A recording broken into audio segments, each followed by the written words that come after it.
بسم اللہ الرحمن الرحیم الحمد للہ رب العالمین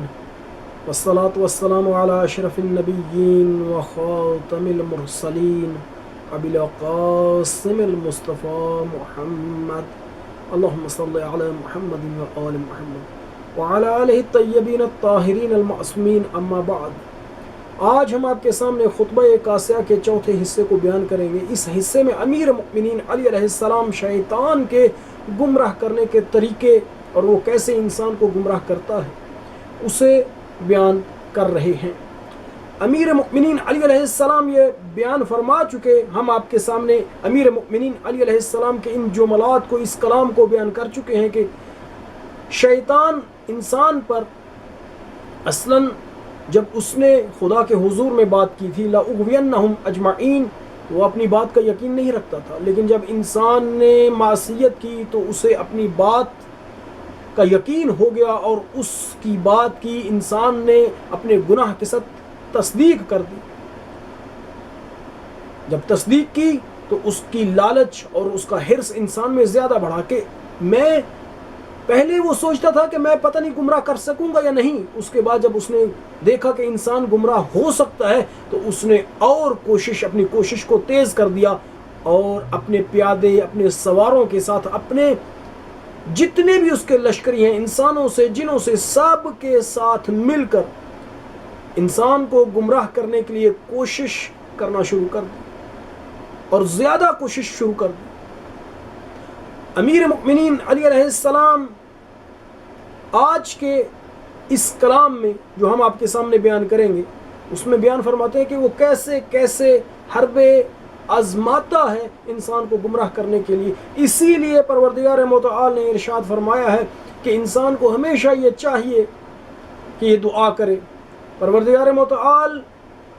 قرآن میں اس طرح سے رب لا تکلنی الی نفسی طرفۃ عین ابدا، پروردگارا مجھے ایک لحظے کے لیے بھی،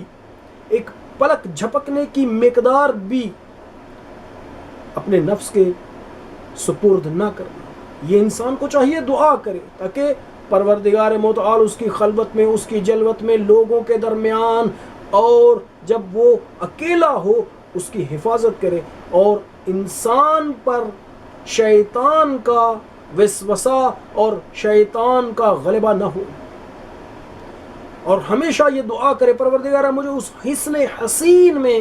قرار دے کہ جہاں شیطان داخل نہیں ہو سکتا، پروردگارہ اپنے اس مضبوط قلعے میں قرار دے کہ جہاں شیطان وارد اور داخل نہیں ہو سکتا، پروردگارہ مجھے شیطان کے شر سے بچائے رکھیو۔ ہمیشہ انسان کو چاہیے کہ خدا سے اس توفیق کو چاہتا رہے۔ کیوں؟ خدا کا اس توفیق کو انسان کو عطا کرنا یہ بھی اس کی بہت سے گناہوں سے عصمت ہے۔ جب انسان کوئی گناہ نہیں کرتا تو اس گناہ کی نسبت انسان معصوم ہے۔ امیر مؤمنین علی علیہ السلام ارشاد فرماتے ہیں وَاسْتَفْحَلَ سُلْطَانُهُ عَلَيْكُمْ، جب اس نے دیکھا کہ لوگ اس کی وجہ سے گمراہ ہو سکتے ہیں اور اس کی لالچ بڑھی انسانوں کے گمراہ کرنے میں، تو اب اس کا سلطان قوی ہو گیا تم پر۔ حالانکہ اس کے بارے میں قرآن میں پروردگار متعال کیا ارشاد فرماتا ہے وقال الشیطان لما قضی الامر ان اللہ وعدکم وعد الحق، قیامت کے دن شیطان انسان سے یہ کہے گا جب قیامت برپا ہو جائے گی کہ اللہ نے، لوگوں تمہیں اللہ نے وعدہ کیا اور اس کا وعدہ حق تھا، وَوَعَدْتُكُمْ فَأَخْلَفْتُكُمْ، میں نے بھی تم سے ایک وعدہ کیا تھا لیکن میں نے اپنے وعدے کے خلاف کیا، وَمَا كَانَ لِي عَلَيْكُمْ مِنْ سُلْطَان، میرے لیے تم پر کوئی سلطان نہیں تھی، کوئی سلطان نہیں تھا، یعنی سلطان نہیں رکھتا تھا میں، لیکن میں نے پھر کیا کیا؟ وہ کہتا ہے اور وہ کہے گا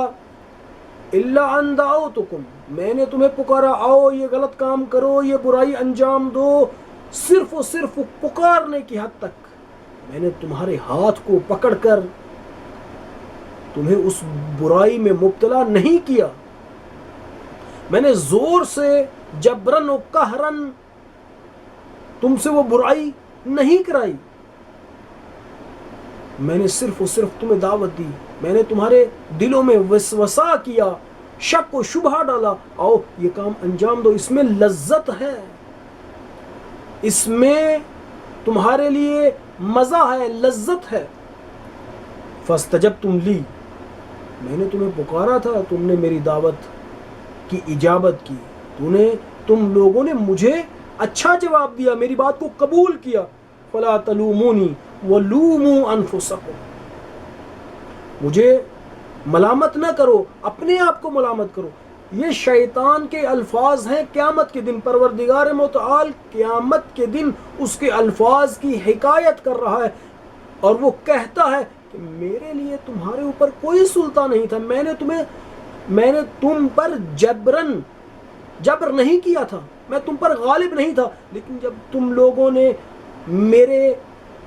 میری بات کو مانا اور اللہ کی بات کی مخالفت کی، تو اب اس کا سلطہ انسان پر ہو گیا۔ جب اس کا سلطہ انسان پر ہوا تو اب اس نے اپنے سلطے کو، اپنی حکومت کو انسان پر مضبوط کر لیا۔ امیر مؤمنین اسی بات کی طرف اشارہ فرما رہے ہیں، وَاسْتَفْحَلَ سُلْطَانُهُ عَلَيْكُمْ، اس کا سلطہ تم پر شدید ہو گیا، قوی ہو گیا۔ وَدَّلَفَ بِجُنُودِهِ نَحْوَكُمْ، جب تم لوگوں نے شیطان کی بات کو مانا، اس کی پیروی کی، اس کے مطیع ہو گئے، تو اب وہ اکیلا نہیں بلکہ اپنے لشکر کے ساتھ تمہاری طرف آیا، تمہاری طرف بڑھا۔ اس کے بعد امیر مؤمنین علی علیہ السلام فرماتے ہیں فَأَقْحَمُوكُمْ وَلَجَاتِ الظُّلْمِ، انہوں نے تمہیں ڈال دیا، داخل کر دیا، وَلَجَاتِ الظُّلْمِ، ولجا کی جمع ہے اور اس کا معنی ہے غار، ذلت کے غاروں میں تمہیں داخل کر دیا۔ جب انسان شیطان کی بات مانتا ہے کہ جو دشمن خدا ہے اور خود انسان کا بھی دشمن ہے، تو یہ ایسا ہی ہے جب کوئی انسان کسی فاسق کی بات مانے، کسی فاجر کی بات مانے، کسی مجرم کی بات مانے، تو کیا مجرم جو ہے کسی شخص کو جو اس کی بات مان رہا ہے، اس مجرم کی بات مان رہا ہے، تو کیا اس کو تخت پر بٹھائے گا یا تختے پہ سوار کرے گا، تختے تک لے جائے گا؟ یہ بات سوچنے کی ہے۔ جب انسان اچھے انسان کی بات مانتا ہے، مؤمن کی بات مانتا ہے، خدا کی بات مانتا ہے، تو خدا اسے تخت پر بٹھاتا ہے۔ جب مجرم کی بات مانتا ہے تو مجرم انسان کو تختہ دار تک لے جاتا ہے۔ اسی طرح سے شیطان ہے، شیطان کی جب انسان بات مانتا ہے تو اس کا سلطہ، اس کی سلطنت، اس کا غلبہ انسان پر قوی ہو جاتا ہے، اس کے بعد وہ اکیلا نہیں آتا۔ جب انسان کا ایمان ضعیف ہو جاتا ہے تو وہ اپنے لشکر کے ساتھ اس طرف سے گمراہ کر، اس طرف سے گمراہ کر، اس طرف سے گمراہ کر، ہر طرف سے اس شخص سے گمراہ کر، اس شخص سے گمراہ کر، کسی عورت سے گمراہ کر، کسی بچے سے گمراہ کر، کسی اوپر کے درجے والے سے گمراہ کر، کسی نیچے کے درجے والے سے گمراہ کر، ہر طرف سے انسان کو شیطان گمراہ کرتا ہے، جنوں سے گمراہ کرتا ہے، انسانوں سے گمراہ کرتا ہے، یہاں تک کہ بعض اوقات انسان گمراہ ہو چکا ہوتا ہے، اس کو اپنی گمراہی کا بھی علم نہیں ہوتا، کیونکہ یہ توجہ نہیں کر رہا، یہ سمجھ رہا ہے کہ یہ حق پہ چل رہا ہے، لیکن وہ شیطان کا چیلا بن چکا ہوتا ہے۔ وَدَلَفَ بِجُنُودِهِ، اور وہ آیا تمہاری طرف اپنے جنود، جند کی جمع ہے، لشکر مانا ہے، جنود لشکروں کے ساتھ۔ فَأَقْحَمُوكُمْ، تو انہوں نے تمہیں روند ڈالا، تمہیں داخل کر دیا، وَلَجَاتِ الظُّلْمِ، ذلت کے غاروں میں تمہیں داخل کر دیا، وَأَحَلُّوكُمْ وَرَطَاتِ الْقَتْلِ، اور تمہیں انہوں نے نازل کر دیا قتل کے مہلکوں میں، یعنی جہاں پہ انسان یعنی ہلاکت کے مقامات میں، تمہیں اتار دیا ہلاکت کے مقامات میں۔ وَأَوْطَئُوكُمْ إِسْخَانَ الْجَرَاحَةِ طَعْنًا فِي عُيُونِكُمْ، وَأَوْطَئُوكُمْ تمہیں انہوں نے روند ڈالا سخت زخموں کے ساتھ۔ وہ زخم کیسے تھے؟ طَعْنًا فِي عُيُونِكُمْ، تمہاری آنکھوں میں اس کے لشکریوں نے نیزے لگائے، عین کی جمع عیون۔ حزن فی حلوقکم، تمہارے گلوں کو اس نے کاٹ دیا۔ ودقن لمناخرکم، تمہاری ناکوں کو اس نے کوٹ دیا۔ سب سے زیادہ جو انسان کو لگتی ہے بات، جو لگتی ہے وہ عزت جہاں سے کھوتا ہے، وہ انسان کی ناک ہے، وہ انسان کی ناک ہے۔ جب اسی لیے تو لوگ کہتے ہیں کہ تو اپنے ناک پہ مکھی نہیں بیٹھنے دیتا، لیکن جب انسان بات مانتا ہے شیطان کی، تو شیطان اس کے ناک کو کوٹتا ہے، یعنی ہر جگہ سے اسے ذلیل و رسوا کراتا ہے۔ قصداً لمقاتلکم، اور قصد کرنے کے لیے تمہارے قتل کا۔ وسوقاً بخزائم القہر الی النار، اور تمہیں کھینچنے کے لیے، خزائم خزامہ کی جمع ہے، وہ اس چھلے کو کہتے ہیں جو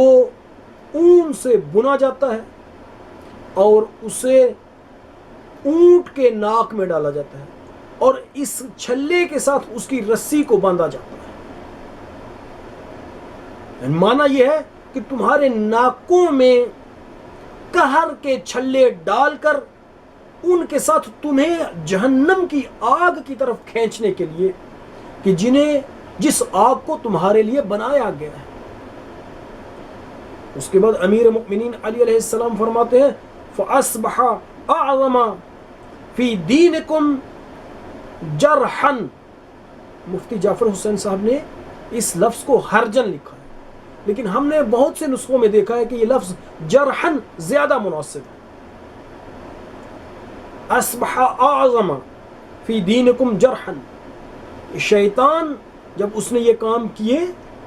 تو وہ تمہارے دین میں زیادہ زخم لگانے والا ہو گیا وہ بزرگ اور بڑا تمہارے دین میں زخم لگانے کے اعتبار سے۔ وَأَوْرَى فِي دُنْيَاكُمْ قَدْحًا مِنَ الَّذِينَ أَصْبَحْتُمْ لَهُمْ مَنَاصِبِينَ، اور وہ اورا آگ لگانے کو کہتے ہیں، آگ جلانے کو کہتے ہیں۔ قدح کا معنی بھی آگ کا جلانا ہے، روشن کرنا ہے، اور وہ ہو گیا تمہاری دنیا کو آگ لگانے والا ان سے زیادہ، کن سے؟ کہ جن سے تم دشمنی کو قائم کیے ہوئے تھے، دشمنی کا اظہار کرتے تھے۔ مثلاً یہ ہے، مطلب یہ ہے کہ انسان اگر کسی سے دشمنی رکھتا ہے اور علل اعلان اس کا اعلان کرتا ہے، علل اعلان یہ بات کرتا ہے کہ میں اس کا دشمن ہوں، یہ میرا دشمن ہے، شیطان ایسے لوگوں سے بھی زیادہ تمہاری زندگی میں، تمہاری دنیا میں اس نے آگ لگانے والا ہو گیا۔